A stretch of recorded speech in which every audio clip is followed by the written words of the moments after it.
আমার আজকের রাতের মেনু ডিম আর চিকেনের মালাই কিমা। বাচ্চাদের তো পরীক্ষা হচ্ছে, তাই বাচ্চাদের জন্য একটু স্পেশাল রান্না না করলে কিন্তু ওরা পড়ায় মনোযোগ দিতে পারে না। কিছুক্ষণ পর পরই এসে আমার দুই ছেলে এসে বলতে থাকে, আম্মু আজকে রাতের মেনু কি, আজকে দুপুরের মেনু কি, তুমি কেন এরকম রান্না করেছো, ভালো লাগছে না খেতে। অনেক বাহানা কিন্তু ওদের থাকে। বড়টা যে একটু চুপ থাকলেও ছোটটাও কিন্তু বলতেই থাকে। তাই আমি ভাবলাম আজকে একটু ডিম আর চিকেনের কিমা বানিয়ে ফেলি। আর চিকেনের কিমা আমি দুপুরেই করে রেখেছিলাম, আমি কোনো ব্লেন্ডারে করিনি, আমি এটা শিলপাটায় একটু থেতো করে নিয়েছি। আর এর মধ্যে আমি আদা, রসুন, তারপরে জিরে বাটা, ধনিয়ার গুঁড়া, শুকনো মরিচের গুঁড়ো আর হলুদ গুঁড়ো দিয়েছি। এই চিকেন মালাই কিমার মধ্যে না চাইলে কিন্তু বাদাম বাটা দেওয়া যায়, আমি আর বাদাম বাটা দেইনি। আর এর সাথে কিন্তু আমি একটু টক দই দিয়েছি। আর এখানে কিন্তু চিকেনের মধ্যে যদি তুমি টমেটো কুচি যদি করে দাও তাহলে খুবই ভালো হয়, কিন্তু আমার ফ্রিজে টমেটো কুচি ছিল না বলে আমি এই টমেটো পিউরি কিউব করে রেখেছিলাম ডিপে, সেটাই দিয়ে দিলাম। আর শেষের দিকে আমি দিলাম একটু টক দই।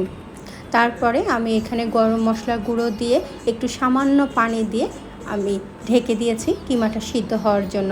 আর এইদিকে 3টা ডিম সিদ্ধ দিয়েছিলাম, সেটাই আমি এখন কেটে নিচ্ছি।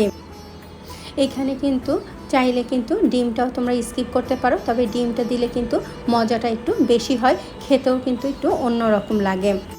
কিমা যখন সেদ্ধ হয়ে যাবে তখন আমি এই ডিমের কুচি দিয়ে দেব, আর একটু নেড়ে তার মধ্যে আমি ডানো ক্রিম দিয়ে দেব, বেশি না, জাস্ট 2 টেবিল চামচের মতো।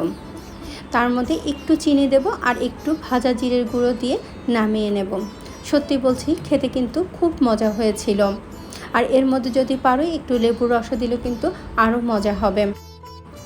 এই কিমাটা খেতে এত মজা হয়েছে যে এখন থেকে ভাবছি বিকেলে কোনো দাওয়াত দিলে তাহলে পরোটার সাথে এই ডিম আর চিকেনের কিমা মালাইকারিটা রান্না করব।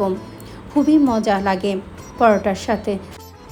আমার 2 ছেলে এই কিমাটা খেয়ে খুব মজা পেয়েছে। ও তো বললো যে আম্মু তুমি এইভাবে আরও একবার বানাবে, ওদের কাছে এত ভালো লেগেছে। আর আমার ছেলে পরে কিন্তু আরও পরোটা চেয়ে নিল, বললো যে আম্মু আরও 2টা পরোটা কি বানিয়ে দেবে। আর আমি তো সাদা ভাতের সাথে খেয়েছি, আমার কাছেও বেশ ভালো লেগেছে।